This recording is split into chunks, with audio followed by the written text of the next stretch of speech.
Qual seria a necessidade de uma dupla predestinação se pelos pecados já estamos condenados?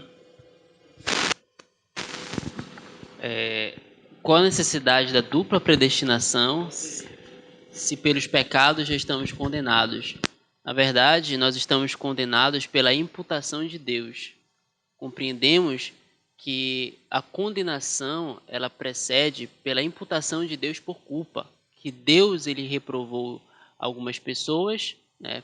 Ou seja, a predestinação é o decreto de Deus para reprovar alguns antes mesmo que eles houvesse qualquer coisa, feito qualquer coisa, como o próprio texto de Romanos capítulo 9 elenca, antes que eles fizessem qualquer coisa, Deus aprovou Jacó e reprovou Esaú.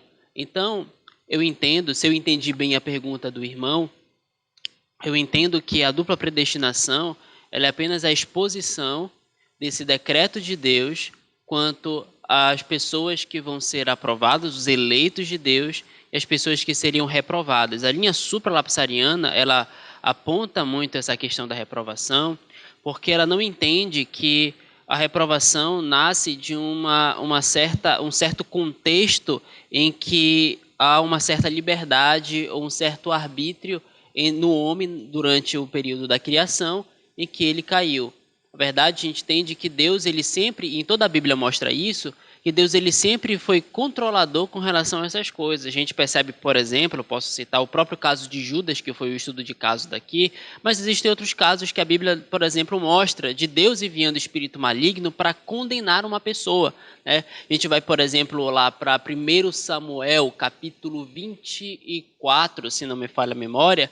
Deus, por exemplo, a Bíblia diz que incitou Davi ao pecado, né? A Bíblia fala, e lá o texto de 1 Crônicas, capítulo 21, se não me falha a memória, já vai falar que foi o espírito de Satanás. Ou seja, Deus usava o espírito de Satanás para isso, só que ainda não é reprovação, é só um exemplo de que Deus ele realmente pode manipular o pecado, o mal, de acordo com como lhe apraz. Ele não é limitado aos nossos conceitos de moralidade. Aliás, o conceito de moralidade que temos emana da Bíblia e são para nós, não para Deus.